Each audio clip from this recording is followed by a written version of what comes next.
Is this better? Yes. Okay, great.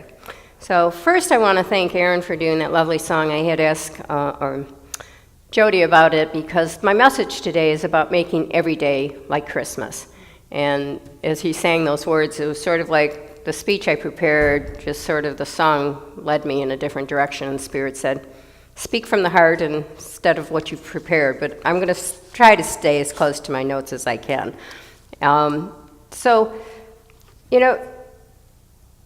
What a wonderful world it would be if we could keep that spirit of Christmas alive. Look at the decorations around us and how that brightens our hearts. So if we think about that is something that's within inside of each of us, that is Christmas is the Christ within. And what we need to do is remember that we can keep the spirit of Christmas alive. It's within each of us. So I want to go 21 more days for shopping. How many people have their shopping done for Christmas? One of the things is I came across this story. It was Christmas Eve when a judge was hearing the last of his cases, and a prisoner was brought before him, and he said to this prisoner, why are you here? What's your crime? And the prisoner said, well, I did my Christmas shopping too early. Judge goes, that's not a crime, how early did you start your Christmas shopping? Well, before the stores were open. Well, now with Black Friday and Small Business Saturday and Cyber Monday and Giving Tuesday, we can shop 24 hours a day around the clock and 365 days a year, but the importance of that is the gift giving that you do is coming from the heart. It's coming from within. And that's what makes the Christmas special, is when you do things from the heart, from the love within you. When you think about that Christmas was God gave us his son to show us the way, to find what life is about and how we can have a closer relationship with God. So I wanted to share some things about this season and what can be done. And Unity Village puts out every year an Advent book, and this one I still had from 2012. And there's a reading in there that I wanted to do that was written by James Dillard Freeman.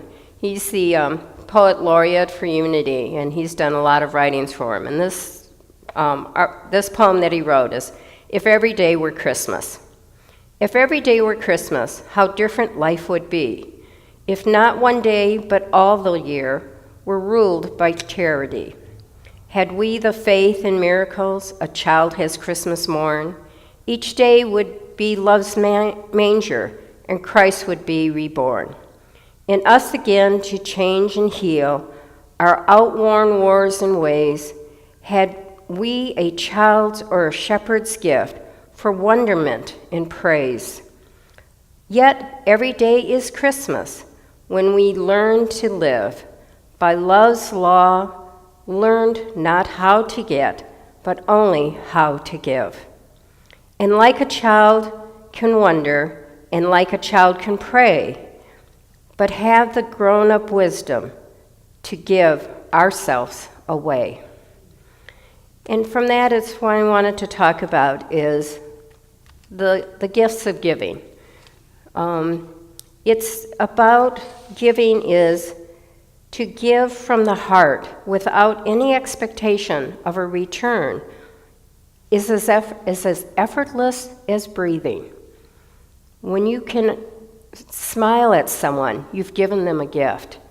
When you look at them and say, the Christ in me beholds the Christ in you, you've given them a gift. And even a simple, good morning, how are you today, is a gift. It's not about the toys and the presents and all the things that we sort of think of with Christmas. It's wonderful, to enlighten children, but as adults, we still need to know that love is still there, that giving of heart is still within us. Many times I've heard people say, I give and give and give, and I get nothing in return. That's the ego self expecting something back. When you give truly from your heart, there is no expectation of a return. It is that part that you've lost something and somehow feel lessened because you've given of yourself, given of your time and energies and things like that, and nobody appreciates you. It's not truly given from the heart. When you can give and walk away and say, I did my best and I gave my all, you've given freely and from the heart. So when you think of gifts that you could give, and then if you haven't done your shopping yet, maybe I can give you some guidelines on how to gift this year, and gifts that will go on throughout the year. One of the things that I took this from about giving of gifts is Gary Chapman wrote the book, The 5 Love Languages. And if you know a person's love language, helps you maybe better in picking out a gift that can be opened on Christmas morn. And so I'm going to go over those 5 love languages, and you may think about people that you're pondering about their gifts and what you could give to them, and this may help you. So one of the gifts of love language is words of affirmation. People need to hear positive things. Saying I love you is nice, but to really tell them why you love them means so much more. What is it about them that you love? What is it that they do that brightens your day? So sometimes in doing that is expressing that deeper with a card.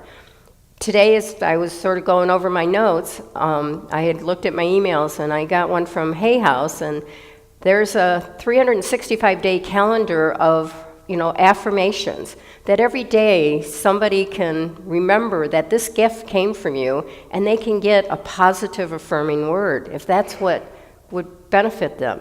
And sometimes it's a little word of kindness, or even just a note throughout the year. Just write a little note of encouragement, or a little card that says, hey, I'm thinking about you and I appreciate you being in my life.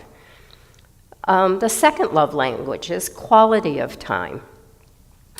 And for many of us who have grandchildren, one of the best gifts you can give to your grandchildren is the gift of your time and your talents. Teach them how to do crafts. Teach them how to cook. Spend time and show them things of your wisdom. You've got years of that, and what a gift you can give to that, even to your children. I mean, one of the things, in September we had Bonnie's memorial here, and her grandchildren spoke. And they didn't speak about the things she gave them. They spoke about the words of wisdom she shared with them, the integrity that she showed and gave to them. Their memories of their grandmother are lasting a lifetime by the things she said and did for them, rather than the stuff she bought for them.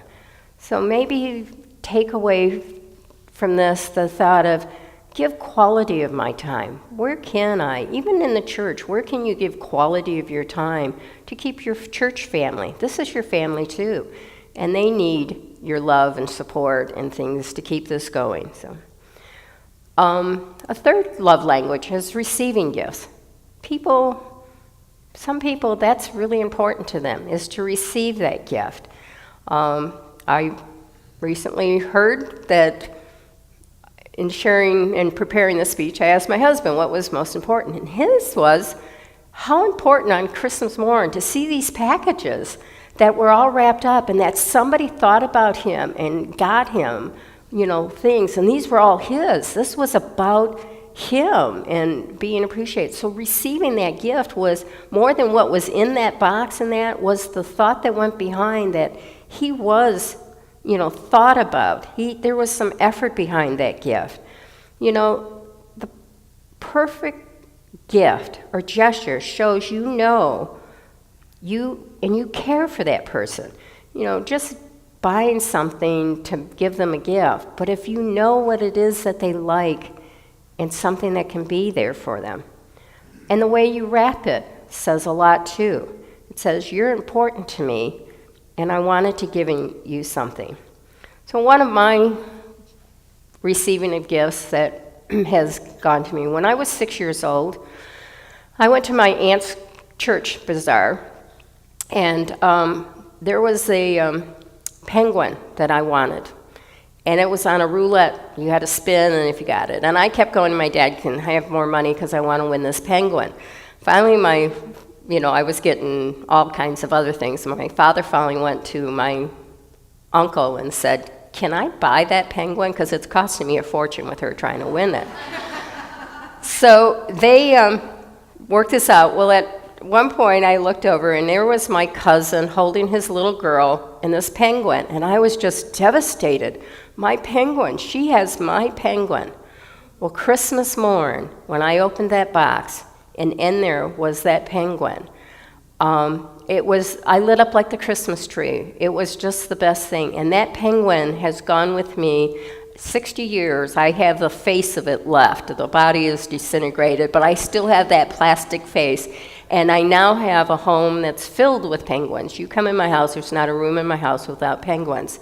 But the other side was that branded me, that there are people who know me, know about my love of penguins, and every time they see a penguin, it'll remind them of me. So maybe you can start something where you create a branding for that person, so that every time there's a cologne that you smell that and you remember them. There's a collection, but something that will always keep living on. I mean, even my ex is probably remembering that I love penguins every time he sees them. So I'm still in his mind. So those are the things of people that receive a gift is this special. The fourth love language is acts of service. Doing things that can make somebody feel special. A friend of ours who passed away a few years ago, she was telling us that at Christmas time we all got together for dinner, and we did it after Christmas because she wasn't feeling really well at the holidays, but she said, I got the best gift ever from my husband. He put together a coupon book, and in this coupon book were things like, I'll clean the bathrooms for you, I'll vacuum, I'll take you out to breakfast. She could redeem these coupons, and as she was going through the final stages of her life, this was such a special gift to her, to be able to give this, and he was saying, I'm willing to do acts of service for you. She didn't need stuff at that point in time. She needed him to do things for her, to lift that burden from her as she was transitioning. And when she said, after 34 years of marriage, and she said that was the best gift ever, making those little coupons, and even if you do that with your grandchildren or your children, like I'll babysit for you so that you can get a weekend away. I mean, little things like that is saying, that's from my heart. I'm doing this from my heart. And the fifth love language is about physical touch. And I can look out in this room and I can tell you who some of the people who are important on physical touch, because they are holding the animals, they are loving on them, they want to feel something close to them. It's not strictly about, a lot of people think as physical touch is sexual. It's not. It's the hugs, it's the hand holding, it's the arm around you. Sometimes even, one of the things I love to get at Christmas time is a new flannel nightgown, because I love the feel of that flannel, or a nice fuzzy robe, but something that's soft and cushy, and those stuffed animals. I mean, children that love to do that, it's something they can touch and hold and hug and just feel that touching in them. So there's 5 different ways that if you know those people's a person's love language, you can give them a gift that's coming from your heart. And one of the biggest gifts that you can give at Christmas time is a gift to yourself, and that is in serving others. And the gift to yourself is knowing your love language, know what's important to you. If affirming is important, words of affirmation, affirm those to yourself. Tell yourself how great you are. Remind you and say, I'm the child of God. I'm a precious being, and I'm here for a purpose. And God loves me, and I am doing that which I'm doing. Find the things that bring heart. But there's also, when you give, one of life's most basic laws is every single act of love, kindness, and generosity will multiply and return to you many times over. The more you give, the happier you will feel. So acts of giving and receiving are a continuous process of circulation. And that continues to flow through your life as you grow in your energy. The more you give of yourself, the more energy you get. It's a boundless amount because God will give back to you the energies you need to continue doing. There's times that if you're doing something you love doing, you can go about doing this for hours and forget about eating and forget about, other things because you're loving what you're doing. That energy just stays there and, all of a sudden it's nighttime and you go, wow, where did my day go? But because you were loving what you were doing. So find the things that fulfill you and give of yourself in those ways. So one of the things, volunteer your time. Find a way that you can be of service out there. And it could be in the church, in the other organizations that are out there that are helping those who are less fortunate. It can be helping your families out. It can be visiting the sick and whatever you do. So I said that at the end of my talk, and once we go through how to keep the magic of Christmas alive, we were going to talk about these note cards that are in your bulletin.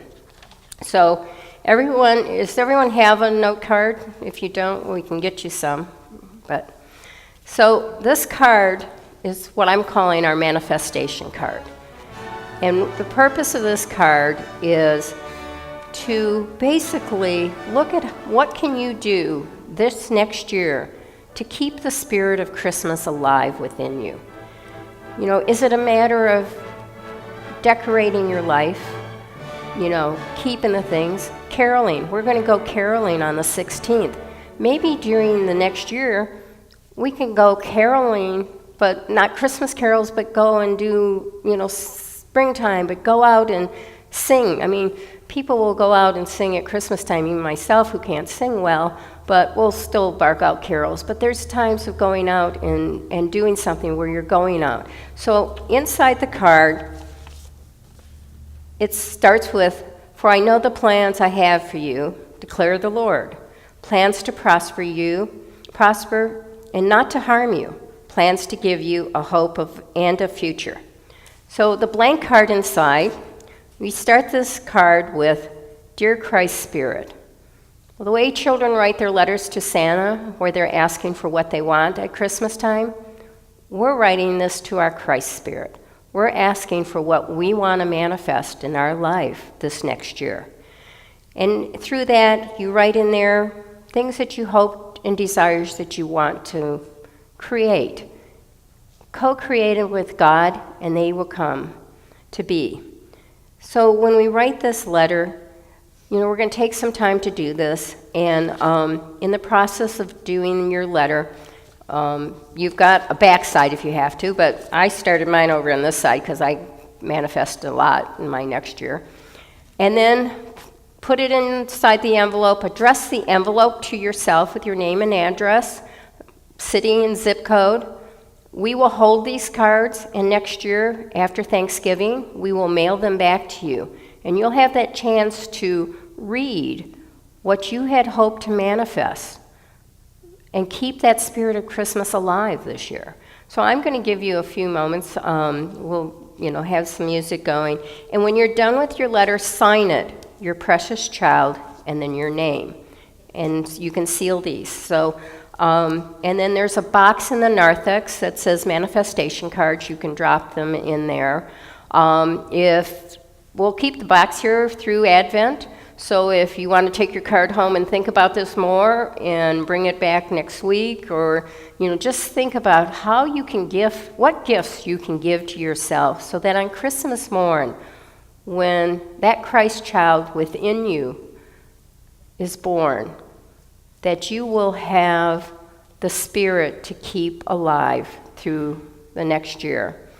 So I'm going to give you some time. I'm going to quiet and let you write. I already wrote my card, but we'll give you a few moments to do this, and you can start writing your cards.